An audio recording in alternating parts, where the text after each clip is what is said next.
ಗುಂಡ್ಲುಪೇಟೆ ತಾಲೂಕಿಂದ ಸಾವಿರಾರು ಸಂಖ್ಯೆಯಲ್ಲಿ ಬರ್ತೀವಿ. ನಿಮ್ಮ ಲಾಭ ಎಷ್ಟು ಕೊಡಕ್ ಬಿಡಕ್ಕಿಲ್ಲ. ಒಂದು ಗಾಡಿನೂ ಬಿಡಲ್ಲ.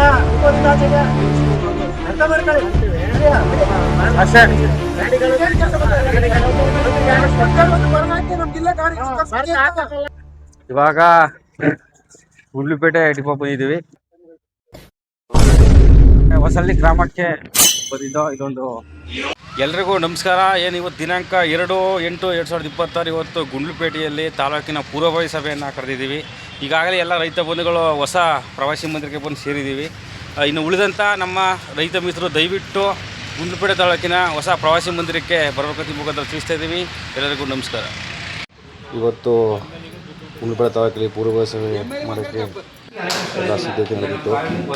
ಪ್ರಕಾಶ್ ಅಣ್ಣವರು ಶ್ರೀತ್ರವರು ಇನ್ನೂ ಮೈಸೂರಲ್ಲಿ ಹೋಗ್ಬೇಕಂತ ಹಾಗಾಗಿ ನೀವೇ ಮಾಡಿ ನಾವು ಬರೋಕ್ಕಾಗಲ್ಲ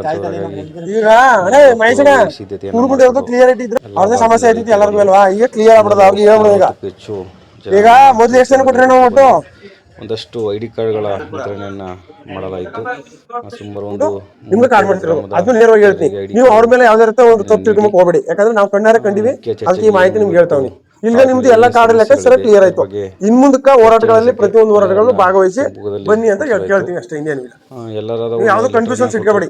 ಏನು ಸಮಸ್ಯೆ ಅದನ್ನು ತಾವು ರೈಟಿಂಗ್ ಮುಖಾಂತರ ನಮ್ಮ ತಾಲೂಕು ಮಂಡಳಿಗೆ ಕೊಡಬೇಕಂತ ಎಲ್ಲರೂ ಸೂಚನೆ ನೀಡಿದರು. ಹಾಗಾಗಿ ಪ್ರತಿಯೊಬ್ಬ ಕಾರ್ಯಕರ್ತರು ಕೂಡ ತಮ್ಮ ಸಮಸ್ಯೆ ಹೇಳಿದ್ರು. ಹಾಗೆ ದೇಶಿಪುರ ಗ್ರಾಮದ ನೂತನ ಕಾರ್ಯಕರ್ತರಾಗಿ ಹೊಸ ಸೇರ್ಪಡೆಯಾಗಿದ್ದಾರೆ. ಸಾಮೂಹಿಕ ನಾಯಕತ್ವ ಕರ್ನಾಟಕ ರಾಜ್ಯ ರೈತ ಸಂಘ ಹೊನ್ನೂರು ಪ್ರಕಾಶ್ ಅವರ ಒಂದು ತಂಡಕ್ಕೆ ಹೊಸ ಸೇರ್ಪಡೆ.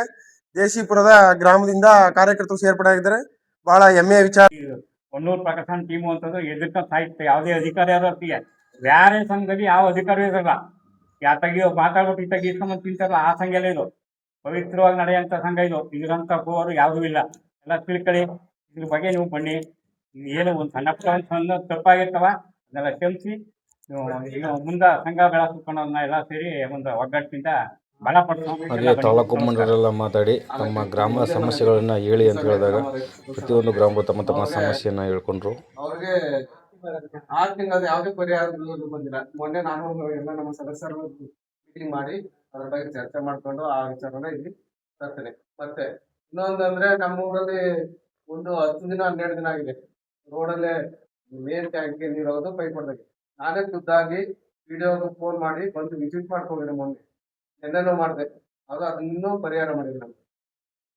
ಅದು ಅದೊಂದು ವಿಚಾರ. ಇನ್ನು ಎಲ್ಲಾ ಡ್ಯಾಮ್ಗಳು ತುಂಬಿದೆ. ನಮ್ಮ ಕೊಡಸೋಗೆ ಕೇಕೆಹುಂಡಿ ಸೋಮಪುರ ಗ್ರಾಮದ ಎಲ್ಲ ಪರಿಹಾರಗಳು ಎಲ್ಲ ನೀರು ಬರ್ತಾ ಇಲ್ಲ. ಅದರಿಂದ ಕೆರೆ ನೀರು ಬಿಡೋದ್ರಿಂದ ಅದೊಂದು ಯಾವ ತರ ಎಲ್ಲಾರು ಒಕ್ಕೂಟ ಸೇರಿ ಒಂದು ಬಂದ್ ಮಾಡಿ ಎಲ್ಲ ಕೆರೆ ಕಟ್ಟೆಗಳು ನೀರು ಬಿಡೋಂಗೆ ಮಾಡ್ಬೇಕು ಅಂತ ನಾ ಕೇಳ್ತೀನಿ. ಬಲ್ಪ್ಗಳು ನಾನು ಮಾತಾಡ್ತೀವಿ. ಒಂದ್ಸರಿ ಹಾಕಿದ್ರು, ಇನ್ನೊಂದ್ಸರಿ ಈಗ ಇದರಲ್ಲಿ ಅದನ್ನ ಎಲ್ಲರೂ ಒಕ್ಕೂಟ. ನಮ್ಮ ಹೆಸರು ನಾವು ಚರ್ಚೆ ಕೃಷಿ ಇಲಾಖೆಗ ಹೆಚ್ಚು ಕಮ್ಮಿ ಅರ್ಜಿ ಕೊಟ್ಟೆ 4 ವರ್ಷ ಆಗದ. ಒಂದು ಟಿಲ್ಲರ್ ಕೇವಲ ಒಂದು ಟಿಲ್ಲರ್ ಯಾವ್ದು ಒಂದು ಉಪಯೋಗ ಆಯ್ತಾ ಇಲ್ಲ. ಇನ್ನು ಇಲ್ಲ ಬಂದಿಲ್ಲ, ಫಂಡ್ ಬಂದಿಲ್ಲ, ಅಲ್ಲ ಹಾಕಿಲ್ಲ ಇಲ್ಲ ಹಾಕಿಲ್ಲ, ಬರೀ ಇದೇ ಕಥೆ ಆಯ್ತು. ಯಾವಾಗ ಕೇಳಿದ್ರು ಅದೇ ಕಥೆ. 4 ವರ್ಷಕ್ಕೆ ಅರ್ಜಿ ಹಾಕಿನ ಒಂದು ST ಗ ಏನು ಕೊಡ್ತೇವೆ.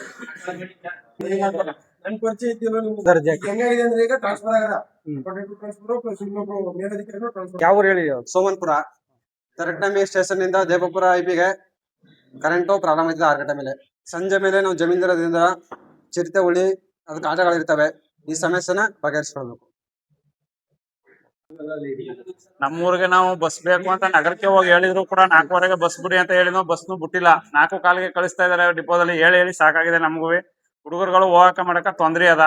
ಅದೊಂದೇ ಎಲ್ಲಾ ರೈತ ಮುಖಂಡರುಗಳು ಇವತ್ತು ಬಸ್ ಸ್ಟ್ಯಾಂಡ್ ಬಂದು ಡಿಪೋದ ಹತ್ರ ಬರ್ಲೇಬೇಕು ಅಂತ ಎಲ್ಲರೂ ಕೇಳ್ಕತಾವ್ನಿ. ಪ್ರತಿಯೊಬ್ರು ಬರ್ಲೇಬೇಕು. ಇವತ್ತು ಬಂದು ಇವತ್ತು ಮಾತಾಡ್ಲೇಬೇಕು. ನಮ್ಮ ಲಕ್ಕೂರು ಗ್ರಾಮದಲ್ಲಿ ಜಲಜೀವನ ಕಡೆಯಿಂದ ಪೈಪ್ ಲೈನ್ ಮಾಡಿತ್ತು ಕೆರೆಗ. ನಮ್ಮ MLA ಕೋಟೆಯಿಂದ ರಸ್ತೆ ನಿರ್ಮಾಣ ಆಗಿತ್ತು. ಆ ರಸ್ತೆ ಕೆಲಸ ಮಾಡಿಸೋ ನಮ್ಮೂರ ಪತ್ರಕರ್ತ ಚಂದ್ರು ಅವರು ಪೈಪ್ ನ ಹೊಡೆದಾಕಿದ್ರು. ಹೊಡೆದಾಕಿ ಸುಮಾರು ಹೆಚ್ಚು ಕಮ್ಮಿ 8 ತಿಂಗಳು ಆಗದ. ಅದಕ್ಕೋಸ್ಕರ ಸರ್ಕಾರಿ ಹೊಸದಾಗಿ ಬಂದಿರೋ PDO ಸೋಮವಾರ 4 ಬರ್ತಾವ. ನಮಸ್ಕಾರ. ಇವತ್ತು ನಮ್ಮ ಗುಂಡ್ಲುಪೇಟೆ ತಾಲೂಕಿನಲ್ಲಿ ಸಾಮೂಹಿಕ ನಾಯಕತ್ವ ಕರ್ನಾಟಕ ರಾಜ್ಯ ರೈತ ಸಂಘ ಹಾಗೂ ಹಸಿರು ಸೇನೆ ವತಿಯಿಂದ ಪೂರ್ವಭಾವಿ ಸಭೆಯನ್ನು ಇವತ್ತು ನಾವು ಮಾಡಿದ್ದೀವಿ. ದಿನಾಂಕ 2/8/2026. ಈ ದಿನದ ಪ್ರಮುಖ ಚರ್ಚೆಯ ವಿಷಯಗಳಾಗಿ ಕಳ್ಳಿಗೌಡನಲ್ಲಿ ಮತ್ತು ಕುರುಬರಗುಂಡಿ ಸುಮಾರು ಎಲ್ಲ ರೈತರ ಕಾರ್ಯಗಳನ್ನು ವಿತರಣೆ ಮಾಡಲಾಯಿತು. ಹಾಗೂ ದೇಶಿಪುರ 1 ಸುಮಾರು ಎಲ್ಲ ಕಾರ್ಯಗಳನ್ನ ವಿತರಣೆ ಮಾಡಿ ಆನಂತರ ರೈತರ ಸಮಸ್ಯೆಗಳ ಬಗ್ಗೆ ಚರ್ಚೆ ನಡೆಸಲಾಯಿತು. ಅದರಲ್ಲಿ ಸೋಮನಾಥಪುರ ಮತ್ತು ಸೋಮನಪುರ ಕಾಡು ಪ್ರಾಣಿಗಳ ಹಾವಳಿ ಬಗ್ಗೆ ತಿಳಿಸಿದರು. ಹಾಗೂ ಗೋವಿಂದ್ ನಾಯ್ಕ ಅವರು ತೆರಕಡಂಬಿ ನಾಡ ಕಚೇರಿಯಲ್ಲಿ ಕೃಷಿ ಇಲಾಖೆ 4 ವರ್ಷದಿಂದ ನಾವು ಅರ್ಜಿ ಕೊಡದೆ ಯಾವುದೇ ರೀತಿಯ ನಮಗೆ ಸದ್ಬಳಕೆ ಆಗಿಲ್ಲ ಅಂತ ಹೇಳಿದ್ರು, ಅದೊಂದು. ಹಾಗೂ ಸೋಮನಪುರ ಅವರು KEB ಸ್ಟೇಷನಲ್ಲಿ ಏನು ಚಿರತೆಯಿಂದ ಸಮಸ್ಯೆ ಇದೆ ಅಂತ ಏನೋ ಕರೆಂಟ್ ಅಂತ ಹೇಳಿದ್ರು, ಅದೊಂದು. ಹಾಗೂ ಸಾಮೂಹಿಕ ನಾಯಕತ್ವಕ್ಕೆ ಒಬ್ಬರು ಹೊಸ ಸೇರ್ಪಡೆಯಾಗಿದ್ದಾರೆ ದೇಶಿಪುರದವರು. ಸರ್ ಅವ್ರ ಹೆಸರು ನಿರಂಜನ್ ಅಂತ ಅವರು ದೇಶಿಪುರದವರು ಒಬ್ಬರು ಸೇರ್ಪಡೆಯಾದರು. ಹಾಗೆ ಇನ್ನು ಮುಖ್ಯವಾಗಿ ನಮ್ಮ ಹಸ್ಕುಲ್ಲಿ ಗ್ರಾಮದವರು ಬಸ್ ವ್ಯವಸ್ಥೆ ಭಾಳಷ್ಟು ಇಲ್ಲ, ನಮಗೆ ಮಕ್ಕಳಿಗೆ ಭಾಳ ತೊಂದರೆ ಆಗ್ತಿದೆ ಅಂತ ಹೇಳಿದ್ರು. ಹಾಗಾಗಿ ಅದೊಂದು ಒಂದು. ಹಾಗೂ ಲಕ್ಕೂರು ಗ್ರಾಮದವರು ಜಲ ಜೀವನ್ ಪೈಪ್ ಹೊಡೆದು ಅದೊಂದು ಸಮಸ್ಯೆ ಉಂಟಾಗಿದೆ, ಅದ್ರ ಬಗ್ಗೆ ಹೇಳ್ಬೇಕಂತ ನಮ್ಮ ಜಿಲ್ಲಾ ಮಂಡಳಿ ಮತ್ತು ತಾಲೂಕು ಮಂಡಳಿಯವರಿಗೆ ತಿಳಿಸಿದ್ದಾರೆ, ಅದರ ಬಗ್ಗೆ ಗಮನ ಹರಿಸ್ತೀವಿ. ಹಾಗೆ ಏನು ಸ್ವಾತಂತ್ರ್ಯ ದಿನಾಚರಣೆ 15ನೇ ತಾರೀಕು ನಮ್ಮ ಚಾಮರಾಜನಗರದಲ್ಲಿ ಹೊನ್ನೂರು ಪ್ರಕಾಶ್ ಅವರ ಒಂದು ನೇತೃತ್ವದಲ್ಲಿ ನಿಮಗೆಲ್ಲ ಗೊತ್ತಿರೋ ಹಾಗೆ ಕಾಳಿಕಾಂಬ ಕಾಲೋನಿ ಹಾಗೂ ಮಹೇಶ್ವರ ಬೆಟ್ಟ ಕಾಡಂಚಿನ ಗ್ರಾಮಗಳಲ್ಲಿ ಈಗಲೂ ಕೂಡ ಸ್ವತಂತ್ರ ಬಂದು 80ರ ದಶಕದ ಹತ್ರ ಹೋಗ್ತಾ ಇದ್ದೀವಿ ನಾವು. ಆದರೂ ಕೂಡ ಅಲ್ಲಿ ಮೂಲಭೂತ ಸೌಕರ್ಯದಿಂದ ವಂಚಿತರಾಗಿ ಪಾಪ ಜೀವನ ನಡೆಸ್ತಾ ಇದ್ದಾರೆ. ಈಗಲೂ ಕೂಡ ಅವರು ದೀಪದ ಎಣ್ಣೆಯಲ್ಲಿ ತಾವು ಮಕ್ಕಳು ಓದ್ತಾ ಇರುವಂಥದ್ದು, ಸೌದೆಯಲ್ಲಿ ಒಲೆಯಲ್ಲಿ ಮಾಡ್ಕೊತಿದ್ದಾರೆ. ಹಾಗಾಗಿ ನಾವು ಇಂಥ ವ್ಯವಸ್ಥೆ ಹಾಗೂ ಎಷ್ಟು ದಿನದಿಂದ ಹೋರಾಟ ನಡೆಸ್ತಾ ಇದ್ವಿ, ಕೆರೆಗಳಲ್ಲಿ ಇನ್ನೂ ಕೂಡ ನೀರು ಬಿಡ್ತಾ ಇಲ್ಲ ಅವರು.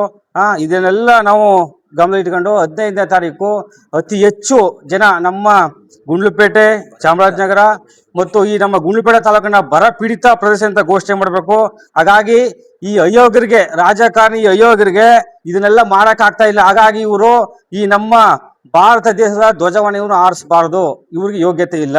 ಹಾಗಾಗಿ ನಮ್ಮ ರೈತ ಸಂಘದಿಂದ ಎಲ್ಲರೂ ಕೂಡ ನಾವು 15ನೇ ತಾರೀಕು ಪ್ರೊಟೆಸ್ಟ್ ಮಾಡ್ತಾ ಇದ್ದೀವಿ ಚಾಮರಾಜನಗರದಲ್ಲಿ. ಕೇವಲ ಯಾವುದೋ ಒಂದು ರೈತ ಮಹಿಳೆಯ ಆರಿಸಲಿ, ಮಕ್ಕಳಾರಿಸಲಿ, ರೈತರು ಯಾರೇ ಧ್ವಜಾರೋಹಣ ಮಾಡಲಿ, ಆದರೆ ಈ ಅಯೋಗ್ಯ ರಾಜಕಾರಣಿ ಯಾರು ಧ್ವಜಾರೋಹಣ ಮಾಡಬಾರ್ದು ಅಂತ ನಾವು ಪ್ರೊಟೆಸ್ಟ್ ಮಾಡ್ತಾ ಇದ್ವಿ. ಎಲ್ಲರೂ ಕೂಡ 15ನೇ ತಾರೀಕು ಹೆಚ್ಚಿನ ಸಂಖ್ಯೆಯಲ್ಲಿ ಚಾಮರಾಜನಗರಕ್ಕೆ ಬರಬೇಕಂತ ಈ ಮುಖಾಂತರ ಕೇಳ್ಕೊತಾ ಇದ್ದೀವಿ. ಗ್ರಾಮ ಕೆಕೆಹುಂಡಿ ತಾಲೂಕು ಗುಂಡ್ಲುಪೇಟೆ ಚಾಮರಾಜನಗರ ಜಿಲ್ಲೆಯ ಸಾಮೂಹಿಕ ನಾಯಕತ್ವದಲ್ಲಿ ಕರ್ನಾಟಕ ರಾಜ್ಯ ರೈತ ಸಂಘ ಹಾಗೂ ಹಸಿರು ಸೇನೆಗೆ ಹೋರಾಟಗಾರನಾಗಿ ಸೇರ್ಪಡೆಯಾಗಿರುತ್ತೇನೆ. ಸಂಘಟನೆಯ ಎಲ್ಲಾ ನಿಯಮಗಳನ್ನು ಪಾಲಿಸುತ್ತೇನೆ. ಜಾತ್ಯತೀತ, ಧರ್ಮಾತೀತ ಹಾಗೂ ರಾಜಕೀಯ ಪಕ್ಷಾತೀತವಾಗಿ ಸಂಘಟನೆಯಾಗಿರುವ ಈ ಸಂಘಟನೆಗೆ ನನ್ನಿಂದ ಯಾವುದೇ ರೀತಿಯ ಕೆಟ್ಟ ಹೆಸರು ಬರದಂತೆ ನಡೆದುಕೊಳ್ಳುತ್ತೇನೆ. ಯಾವುದೇ ರಾಜಕೀಯ ಪಕ್ಷದಲ್ಲಿ ನೇರವಾಗಿ ತೊಡಗಿಕೊಂಡಿರುವುದು ತಿಳಿದ ಪಕ್ಷದಲ್ಲಿ ನನ್ನನ್ನು ಸಂಘಟನೆಯ ಸದಸ್ಯರಿಂದ ಉಚ್ಚಾಟನೆ ಮಾಡುವ ಹಕ್ಕು ಸಂಘಟನೆಗೆ ಇರುತ್ತದೆ. ಸಂಘಟನೆಯ ಹೆಸರಲ್ಲಿ ಬಳಸಿಕೊಂಡು ಕಾನೂನು ಬಾಹಿರವಾದ ಚಟುವಟಿಕೆ ಅಥವಾ ಸರ್ಕಾರಿ ಕೆಲಸ ಮಾಡಿಸಿಕೊಡುವುದಾಗಿ ಹಣ ತೆಗೆದುಕೊಂಡಿರುವ ವಿಚಾರ ಕೇಳಿ ಬಂದಲ್ಲಿ ನನ್ನ ವಿರುದ್ಧ ಕಾನೂನು ಕ್ರಮವನ್ನು ತೆಗೆದುಕೊಳ್ಳಬಹುದು ಎಂದು ಒಪ್ಪಿಕೊಳ್ಳುತ್ತಿದ್ದೇನೆ. ಸಂಘಟನೆಯ ID ಕಾರ್ಡ್ ಅಥವಾ ಗುರುತಿನ ಚೀಟಿ ಯಾವುದೇ ಕಾರಣಕ್ಕೂ ದುರ್ಬಳಕೆ ಮಾಡಿಕೊಳ್ಳುವುದಿಲ್ಲ ಎಂದು ನಾನು ಒಪ್ಪಿಕೊಳ್ಳುತ್ತೇನೆ. ಸಂಘಟನೆಯ ಮೂಲ ಉದ್ದೇಶವಾದ ನೈಸರ್ಗಿಕ ಕೃಷಿ ಹಾಗೂ ಮೌಲ್ಯವರ್ಧನೆ ಕಡೆಗೆ ಗಮನ ವಹಿಸುತ್ತೇನೆ ಎಂದು ಒಪ್ಪಿಕೊಳ್ಳುತ್ತೇನೆ. ರೈತರಿಗೆ ಹಾಗೂ ಸಮಾಜಕ್ಕೆ ಸಮಸ್ಯೆಯಾಗುವ ಹೋರಾಟಗಳಲ್ಲಿ ನೇರವಾಗಿ ಪಾಲ್ಗೊಳ್ಳುತ್ತೇನೆ ಎಂದು ಈ ಮೂಲಕ ಒಪ್ಪಿಕೊಳ್ಳುತ್ತೇನೆ. ಇಲ್ಲದಂತದಲ್ಲಿ ಅದನ್ನ ನೋಟಲ್ಲಿ ಬರ್ಕೊಂಡು ನಿಮ್ಮ ಸಮಸ್ಯೆಗಳನ್ನು ಆ ಅಧ್ಯಕ್ಷ ಮಂಡಳಿಯಲ್ಲಿ ಯಾರ್ಯಾರು ಕೆಲಸ ಮಾಡ್ತಾ ಇದ್ದಾರೆ ಅವರ ಎಲ್ಲರಿಗೂ ಕೂಡ ನೇಮಿಸ್ಕೊತಕ್ಕಂಥದ್ದು. ಅದು ಎಲ್ಲರೂ ಬಂದು ನಿಮ್ಮ ಒಟ್ಟಾರ ಆ ಕೆಲಸವನ್ನ ಮಾಡಿ ಕ್ಲಿಯರ್ ಮಾಡಿ ನಾವು ಕೊಡ್ತೀವಿ. ಏನಪ್ಪಾ ಅಂತಂದ್ರೆ ಇದು ಯಾವುದೇ ತರ ರಾಜಕೀಯವಾಗಿ ಇದು ಗುಂಪಾಗಿ ಹೋಗಂತದ್ದು ಸಾಮೂಹಿಕ ನ್ಯಾಯತತ್ವ ಅಲ್ಲ. ಇಲ್ಲಿ ಏನಂತಂದ್ರೆ ಪ್ರತಿಯೊಬ್ರು ಪ್ರಶ್ನೆ ಮಾಡ್ಬೋದು. ನಾ ಏನಾದ್ರು ತಪ್ಪು ಮಾಡಿದ್ರೆ, ನಾ ಎಲ್ಲರೂ ಒಂದ್ ದಾರಿಲಿ ಹೋಗಿದ್ರೆ ನೀವು ಪ್ರಶ್ನೆ ಮಾಡ್ಬೋದು, ನ್ಯಾರ ಈ ತರ ತಪ್ಪು ಮಾಡಿದೆಯಪ್ಪ, ಈ ತರ ನೀನು ಲಂಚ ತಗೊಂಡಿದೆಯಪ್ಪ, ಇಲ್ಲ ತಿಂದಿಲ್ಲ ಅಂತ ಪ್ರತಿಯೊಬ್ರು ಪ್ರಶ್ನೆ ಮಾಡೋ ಹಕ್ಕು ನಮ್ಮ ಸಾಮೂಹಿಕ ನ್ಯಾಯತತ್ವದಲ್ಲಿ ಇದೆ. ಅಂದ್ರ ಒಂದು ಸರ್ಕಾರಕ್ಕ ಊಟ ಬಿಸಿ ಹೊನ್ನೂರು ಪ್ರಕಾಶ್ ಅವ್ರ ಟೀಮ್ಲಿ ಯಾವುದೇ ರೀತಿ ಲಂಚ ಸ್ವೀಕಾರ ಇಲ್ಲ ಅಂತ ಇಡೀ ದೇಶಕ್ಕೆ ಗೊತ್ತು. ಅದು ಮಾದರಿಯಾಗಿದೆ ಸಂಗತಿ. ರೈತರು ಯಾವಾಗಲೂ ಟವಾಲ್ ಹಾಕ್ಬಿಟ್ಟು ರೈತರ ಹತ್ರ ದುಡ್ಡನ್ನ ಕೈ ಚಾಚಿಸಿ ಯಾರು ಕೂಡ ಮಾಡಿಲ್ಲ. ಅದು ತಪ್ಪು ಭಾವನೆ, ಅವ್ರವ್ರ ತಪ್ಪು ಕಲ್ಪನೆ ತಿಳ್ಕೊಳ್ಳಿ, ಅದು ಬೇರೆ ವಿಚಾರ, ಅದು ಅವ್ರ ವೈಯಕ್ತಿಕ. ಸಂಘಟನೆ ಚುರುಕು ಅಂದ್ರೆ ಹೆಂಗೆ ಅಂದ್ರ ಕೆಲವರೆಲ್ಲ ಗ್ರೂಪ್ ಹಾಕ್ತಾರ, ಗ್ರೂಪ್ಲಿ ನೋಡೋರುಂಟು, ಕೆಲವರು ಗ್ರೂಪ್ಲಿ ನೋಡ್ದೇದವ್ರುಂಟು. ಈ ಗ್ರೂಪ್ಲಿ ನೋಡ್ದೇದವ್ರಿಗೆ ಏನ್ ಮಾಡ್ಬೇಕು, ಒಂದಷ್ಟು ಜನಕ್ಕೆ ನೀವು ಈ ಪದಾಧಿಕಾರಿಗಳು ಅಂತ ನೇಮ್ಸಾರಲ್ಲಪ್ಪ, ಅವ್ರುಗಳು ನೀವು ಫೋನ್ ಮಾಡ್ಬೇಕು. ನೀವು ಬೇಕಾದರೂ ಫೋನ್ ಮಾಡ್ಕೊಂಡು ಹೋಗೋದಲ್ಲ, ಅದು ಒಂದು ತಪ್ಪಿದೆ. ಅದೇನೋ ನೀವು ಮುಂದೆ ಅದನ್ನ ತಿದ್ಕೋಬೇಕು. ಹಂಗಾಗಿ ಗುಂಡ್ಲುಪೇಟೆ ತಾಲೂಕಲ್ಲಿ ಪೂರ ಬರ ಇದೆ. ಈಗ ಮೊನ್ನೆ ಈಗ ಹಸಿರು ಟವಲ್ ಹಾಕಿರೋರು ಎಲ್ಲ ರೈತರೇ. ತಾಲೂಕ್ ಆಫೀಸ್ ಮುಂದೆ ರೈತರ ಸಂಘದವರು ಮಾಡಿದ್ರು. ಇವರು ಒಬ್ಬ ರಾಜಕಾರಣಿಯಾಗಿ ರೈತರ ಮೇಲೆ ದಬ್ಬಳಿಕೆ ಮಾಡಿದ್ದಾರೆ. ಅವತ್ತು ನಾವು ಎಚ್ಚರಿಕೆ ಆಗ್ಬೇಕು. ಅವಾಗ ಈಗ ಅವ್ರ ರೈತರು ಯಾವಾಗಲೂ ರೈತರೇ ಅವರು. ಈಗ ಇವರು ಬರ ಪರಿಹಾರ ಅಂತ ಗೊತ್ತು, ಕೆರೆಗಳಿಗೆ ನೀರಿಲ್ಲ ಅಂತ ಗೊತ್ತು, ಜಾನುವಾರುಗಳಿಗೆ ಮೇವಿಲ್ಲ ಅಂತ ಗೊತ್ತು, ಕುಡಿಯಕ ನೀರಿಲ್ಲ ಅಂತ ಗೊತ್ತು. ಇವರು ಸಭೆ ಮೇಲೆ ಸಭೆ ಮಾಡ್ತಾರ, ರೈತರ ಮೇಲೆ ದಬ್ಬಾಳಿಕೆ ಮಾಡ್ತಾರ ಒಬ್ಬರು ಜನಪ್ರತಿನಿಧಿ. ಇದು ಇವರು ಸತ್ಕಾರ ನೋಡಿ. ಹಂಗಾಗಿ ಎಲ್ಲಾ ರೈತರು ಒಗ್ಗಟ್ಟಾಗಿ ನಾವ್ ಎದುರಿಸೋ ಕೆಲಸನ ಮಾಡ್ಬೇಕು. ಆಮೇಲೆ ಅರಣ್ಯ ಇಲಾಖೆ ಸಿಬ್ಬಂದಿನ ನೋಡಿದೀನಿ ಈಗ ಗ್ರೂಪ್ ಅಲ್ಲಿ, ಯಾವುದೇ ಬೆಳೆ ಪರಿಹಾರ ಬಂದಿಲ್ಲ. ಈಗ ಬೆಳೆ ಪರಿಹಾರನ ಅವರು ನಿಗದಿತವಾಗಿ ಕೊಡ್ಬೇಕು ನಮ್ಗ. ಈಗ ಬಾಳೆಗಿಷ್ಟು 300 ರೂಪಾಯಿ ಇರುತ್ತ, 500 ಗಿಡ ಹೋಯ್ತ, 5 3 15 ಈ ತರ ಇಂಟು ಹಾಕೊಂಡವ್ರು ಅರಣ್ಯ ಇಲಾಖೆಯವರು ಅದೊಂದು ಸಮೀಕ್ಷೆ ಮಾಡಿ ರೈತರಿಗೆ ಬೆಳೆ ಪರಿಹಾರನ ಕೊಡ್ತಕ್ಕದ್ದು. ಹಂಗಾಗಿ ರೈತರ ಸಂಘಟನೆ ಎಷ್ಟು ಚುರುಕಿರುತ್ತ ಅಷ್ಟು ಚುರುಕನ್ನ ನಾವು ಸಹಿಸ್ಕೋಬಹುದು. ಆಮೇಲೆ ಒಬ್ರು ವೈಯಕ್ತಿಕ ಮಾತಾಡಿದ್ರ ಯಾವುದೇ ರೀತಿ ಬೇಜಾರು ಮಾಡ್ಕೋಬಾರ್ದು. ನಮ್ಮ ಸಂಘಟನೆ ಮುಖ್ಯ. ಸಂಘಟನೆಯಿಂದ ಇಲ್ಲ, ಕರೆಂಟ್ ಅಲ್ಲಿ ಕಿರ್ಕುಲ್ ಕರೆಂಟ್ ಕೊಡ್ತಾ ಇದ್ರೆ ನಿಜವಾಗ್ಲೂ ನಿಮ್ಗೆ ಮಾನ ಮರ್ಯಾದೆ ಇದ್ರೆ ಸ್ವಾತಂತ್ರ್ಯ ದಿನಾಚರಣೆ ದಿನ ನಗರದಲ್ಲಿ ಯಾರಿಗೂ ಕೂಡ ಫ್ಲಾಗ್ ಎಷ್ಟ್ ಮಾಡಕ್ ಕೂಡದು. ಭ್ರಷ್ಟ ರಾಜಕಾರಣಿಗಳು ರೈತನೇ ಈ ದೇಶದ ಬೆನ್ನೆಲುಬು ಅಂತ ಇವತ್ತು ರೈತ ಹೆಸರಲ್ಲಿ ಬಂದಿರ್ತಕ್ಕಂಥ ನಿಮ್ಮ JCB ಸರ್ಕಾರಗಳು ರೈತನಿಗೆ ಸವಲತ್ತು ಕೊಡ ಮೇಲೆ ಫ್ಲಾಗ್ ಎಷ್ಟ್ ಮಾಡೋ ಅಧಿಕಾರ ನಿಮ್ಗಿಲ್ಲ. ನಿಮ್ಗೆ ಅಧಿಕಾರ ಕೊಟ್ಟವರು 70 ಭಾಗ ಜನ, ಯಾವುದೇ ಪಕ್ಷ ಆಗಿರ್ಬೋದು, ರೈತರು 70 ಭಾಗ ಈ ಭಾರತ ದೇಶದಲ್ಲಿ ಇದ್ದೀವಿ ನಾವು. ಯಾವುದೇ ಸರ್ಕಾರ, ನಾವು ಒಂದ್ ಸರ್ಕಾರಕ್ಕೆ ನಿಮ್ಗೆ ಅಧಿಕಾರ ಕೊಟ್ಟರು ನಾವು. ನಮ್ಗೆ ಮೂಲಭೂತ ಸೌಕರ್ಯ ಸ್ವಾತಂತ್ರ್ಯ ಇಲ್ಲ ಅಂದ್ರೆ ಭ್ರಷ್ಟ ರಾಜಕಾರಣಿಗಳು ನಿಮ್ಗೆ ಫ್ಲಾಗ್ ಎಷ್ಟ್ ಮಾಡಬಹುದು. ನಾವು ಗುಂಡ್ಲುಪೇಟೆ ತಾಲೂಕಿಂದ ಸಾವಿರಾರು ಸಂಖ್ಯೆಯಲ್ಲಿ ಬರ್ತೀವಿ, ನಿಮ್ಮ ಫ್ಲಾಗ್ ಎಷ್ಟ್ ಮಾಡಕ್ ಬಿಡಕ್ಕಿಲ್ಲ. ನಿಜವಾಗ್ಲೂ ನಮ್ಗೆ ಇರ್ತಕ್ಕಂಥ ಸವಲತ್ತನ್ನ ಒದಗಿಸ್ಕೊಡ್ಬೇಕು, ಮೂಲಭೂತ ಸೌಕರ್ಯ ಒದಗಿಸ್ಬೇಕು, ಪ್ರಾಣಿಗಳಿಂದ ಜೀವ ಬಯಲಿಂದ ತಿರುಗಾಡ ಮಾಡ್ಬೇಕು, ಸಫಾರಿ ಬಂದ್ ಮಾಡ್ಬೇಕು. ನೋಡಿ ಒಂದ್ ಹೇಳ್ತಾ ಇದೀನಿ, ಉಳ ಭೂಮಿಗೆ ಗೋಮಾಳ ಅಂತೇಳಿ ಸಾಗುವಳಿ ಮಂಜೂರಾತಿ ಮಾಡಕ್ಕೆ 4 ಸರ್ಕಾರ ನಮ್ಮ ಗುಂಡ್ಲುಪೇಟೆನಲ್ಲಿ ಹಗಲು ರಾತ್ರಿ ಬೆಟ್ಟ ಗುಡ್ಡಗಳನ್ನ ಹೊರಹಾಕ್ತಾ ಇದ್ರಿ. ಹಿಂದೆ ಮರಳೆಲ್ಲ ಉಳಿದ್ರಿ, ಚೈನಾಕ್ಕೆ ಮನೆ ಕಿಟಕ ಮರಳಿಲ್ಲ, ಮಳೆ ಉದಾಹರಣೆ ಗೊತ್ತಾಯ್ತು. ಇವತ್ತು ಬೆಟ್ಟ ಗುಡ್ಡಗಳ ಹೊಡೆದು ಮಾತಾ ಇದ್ರಿ. ಕಚಡ ರಾಜಕಾರಣಿಗಳೇ, ಮಾನ ಮರ್ಯಾದೆ ನಿಮ್ಗೆ. ನಮ್ಮ ಗುಂಡ್ಲುಪೇಟೆ ಶಾಸಕರು ಹೇಳ್ತಾ ಇದ್ರೆ ನಾನೊಬ್ಬ ಉದ್ಯಮಿ. ಏನಪ್ಪ ನೀನು ಉದ್ಯಮಿ? ಬೆಟ್ಟ ಗುಡ್ಡ ಹೊಡಿಲಿಕ್ಕೆ ಉದ್ಯಮಿ ಆಗಿರೋದು. ಬೆಟ್ಟ ಗುಡ್ಡ ನಿರ್ಮಾಣ ಮಾಡಕ್ಕಾಗುತ್ತೆ? ನೀವು ಒಂದು ನದಿ ನಿರ್ಮಾಣ ಮಾಡ್ಬೋದು, ಒಂದು ಪಟ್ಟಣ ನಿರ್ಮಾಣ ಮಾಡ್ಬೋದು, ಬೆಟ್ಟ ಗುಡ್ಡ ನಿರ್ಮಾಣ ಮಾಡಕ್ ಸಾಧ್ಯನಾ? ಇವತ್ತು ಹಸ್ಕೂಲಿ ಗುಡ್ಡ ರಾತ್ರಿ ಆಗಲೆಲ್ಲ ಗಣಿಗಾರಿಕೆ ಮಾಡ್ತಾ ಇದೆ. ರಾತ್ರಿ ಟೈಮ್ ಗಣಿಗಾರಿಕೆ ಮಾಡಕ್ ಅವಕಾಶ ಇದೆಯಾ? ನೀ ಗಣಿಗಾರಿಕೆ ಮಾಡೋದ್ರಿಂದ ಪ್ರಾಣಿಗಳೆಲ್ಲ ಬಂದು ನಮ್ಮನ್ನ ತಿಂತಾ ಇರೋದು. ನಿಮ್ಗೆ ಮಾನ ಮರ್ಯಾದೆ ಇದ್ರೆ ಗಣಿಗಾರಿಕೆ ನಿಲ್ಸಿ, ಸಫಾರಿ ನಿಲ್ಸಿ, ಮತ್ತೆ ರೆಸಾರ್ಟ್ಗಳು ಬಂದ್ ಮಾಡಿ.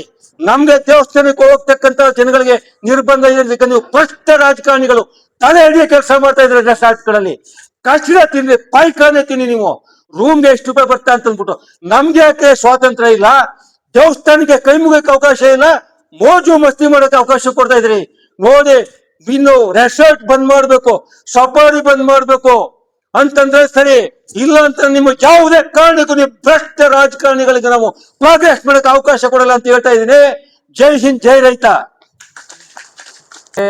ಪೂರ್ವಭಾವಿ ಸಭೆ ನಡೀತು. ಇದೀಗ ತಾನೇ ಸಭೆ ಎಲ್ಲ ಮುಗಿದಿದೆ. ಇಲ್ಲಿ ಸಾಕಷ್ಟು ನಮ್ಮ ರೈತ ಬಂಧುಗಳು ತಮ್ಮ ಸಮಸ್ಯೆಗಳನ್ನ ಹೇಳ್ಕೊಂಡಿದ್ದಾರೆ. ಇದು ಮೊದಲನೇದಾಗಿ ಒಂದು ಅರಣ್ಯ ಇಲಾಖೆಯಲ್ಲಿ ಒಂದು ಸಂಬಂಧಪಟ್ಟ ಸಮಸ್ಯೆ ಇದೆ, ಅಲ್ಲಿ ಹೋಗ್ತಾ ಇದ್ವಿ. ಹಾಗೆ ಹಸ್ಕುಲಿ ಗ್ರಾಮದ್ದು KSRTC ಬಸ್ಸು ಪಾಪ ಮಕ್ಕಳಿಗೆ ಭಾರಿ ತೊಂದರೆ ಆಗ್ತಿದೆ ಅಂತ ಸುಮಾರು ಒಂದು ವಾರದಿಂದ ನಿಮ್ಗೆ ಕೇಳ್ತಾ ಇರ್ಬೋದು. ಹಾಗಾಗಿ ಈಗ ಡಿಪೋ ಹೋಗ್ತಾ ಇದ್ದೀವಿ, ಗುಂಡ್ಲುಪೇಟೆ KSRTC ಡಿಪೋಗೆ. ಬನ್ನಿ, ಅಲ್ಲಿ ಹೋದಾಗ ನಿಮಗೆ ವಿಡಿಯೋಗಳನ್ನ ಹಾಕ್ತೀನಿ.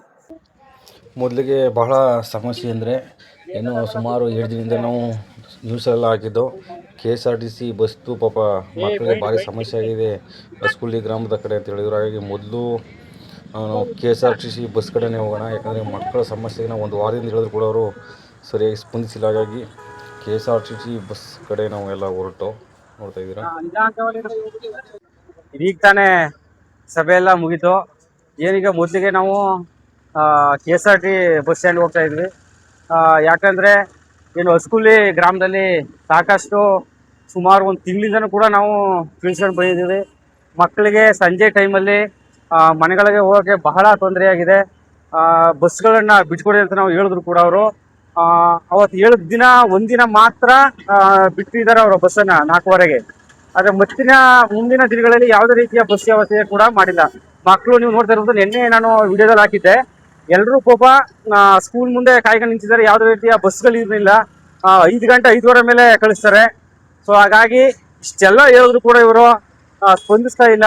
ಹಾಗಾಗಿ ಇವತ್ತು ಸಭೆಯಲ್ಲಿ ಏನು ಮುಖ್ಯ ಚರ್ಚೆ ನಡೀತು ಅಂದ್ರೆ, ನಡ್ರಿ ಎಲ್ಲರೂ ಕೂಡ ಡಿಪೋಗೆ ಹೋಗೋಣ, ಏನ್ ಸಮಸ್ಯೆ ಆಗಿದೆ ಅಲ್ಲೇ ಹೋಗಿ ನಾವು ಕೇಳೋಣ ಅಂತ ಇವತ್ತು ಎಲ್ಲ ನಮ್ಮ ರೈತ ಮುಖಂಡರುಗಳು, ಪ್ರತಿಯೊಬ್ಬ ಕಾರ್ಯಕರ್ತರು ಕೂಡ ಗುಂಡ್ಲುಪೇಟೆ ತಾಲೂಕಿನ KSRTC ಬಸ್ ಡಿಪೋಗೆ ಹೋಗ್ತಾ ಇದೀವಿ. ನೋಡ್ತಾ ಇದ್ದೀರಾ, ಇದು ಗುಂಡ್ಲುಪೇಟೆಯ ಮುಖ್ಯ ರಸ್ತೆ 766 ಇದು ನೋಡ್ತಾ ಇದ್ದೀರಾ ನೀವು.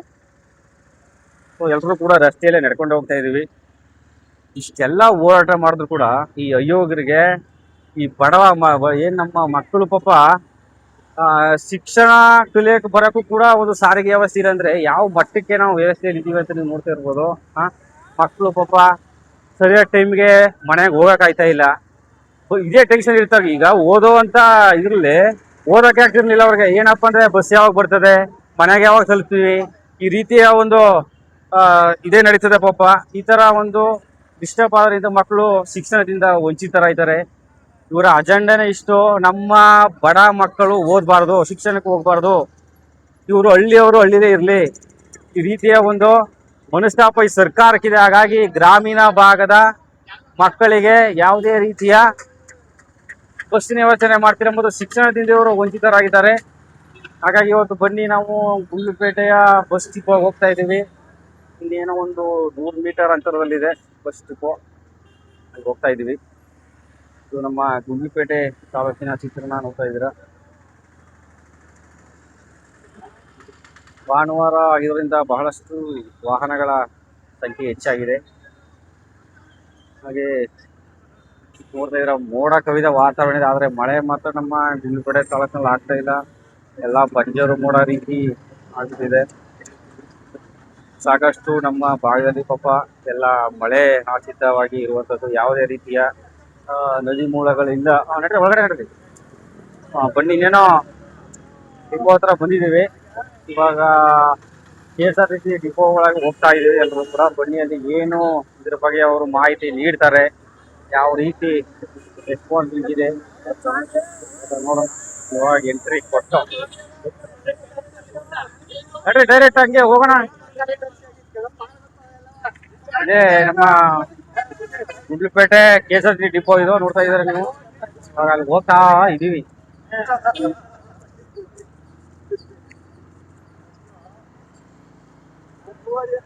ಮಕ್ಕಳಿಗೆ ಇವರು ಬಸ್ ವ್ಯವಸ್ಥೆ ಮಾಡೋದಾದ್ರೆ ಯಾವ ಸರ್ಕಾರ ಇವರು ಉಚಿತ ಖಚಿತ ಅಂತ ಮಾಡ್ಕೊಂಡು ಇವರು ತಮ್ಮ ಸರ್ಕಾರದ ಬೊಗಸೆಯನ್ನೇ ಖಾಲಿ ಮಾಡ್ಕೊಂಡು ಇಲ್ಲಿ ಗ್ರಾಮೀಣ ಭಾಗದ ಮಕ್ಕಳಿಗೆ ಸೌಲಭ್ಯ ಇಲ್ಲ ಅಂದ್ರೆ ಯಾವ ರೀತಿಯ ಒಂದು ನಡ್ರಿ ಅಲ್ಗ ನಡ್ರಿ ಒಳಗಡೆ. ಇವಾಗ ಗುಂಡ್ಲುಪೇಟೆ ಡಿಪೋ ಬಂದಿದ್ದೀವಿ. ಬನ್ನಿ, ಅವ್ರು ಏನು ಉತ್ತರ ಕೊಡ್ತಾರೆ ನೋಡೋಣ. ಸಾಕಷ್ಟು ಒಂದು ವಾರದಿಂದನೂ ಕೂಡ ನಾವು ಹೋರಾಟವನ್ನು ಮಾಡಿದ್ದೀವಿ. ಸಾಕಷ್ಟು ನಿನ್ನೆ ನ್ಯೂಸಲ್ಲಿ ಕೂಡ ಹಾಕಿದ್ದು ನೀವು ನೋಡ್ತಿರ್ಬೋದು.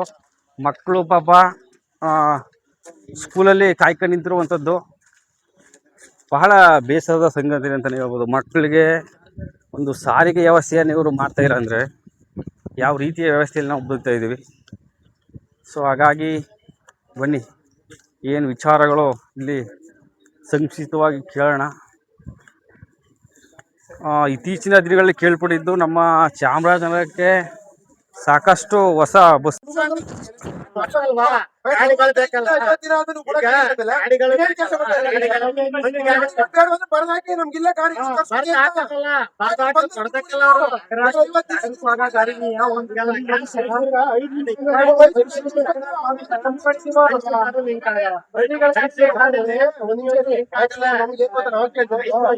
ಶಾಲಾ ವಿದ್ಯಾರ್ಥಿಗಳಿಗೆ ತೊಂದರೆ ಆಗೋದು ಅನ್ನೋದು ನಮ್ಮ ಉದ್ದೇಶ.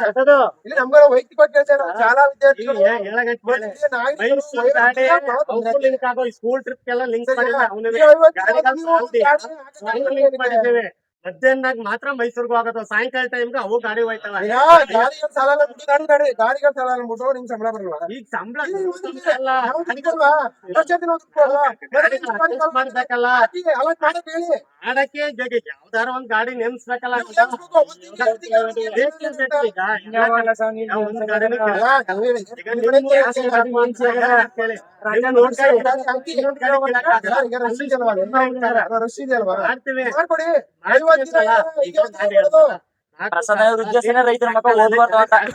ಗೊತ್ತಾಗಿದೆ ಸರ್ಕಲ್ ಇಂದ ಜಾಸ್ತಿ ಜನ ಅವ್ರಂತ ಗೊತ್ತಾಗಿದೆ ಆಲ್ರೆಡಿ.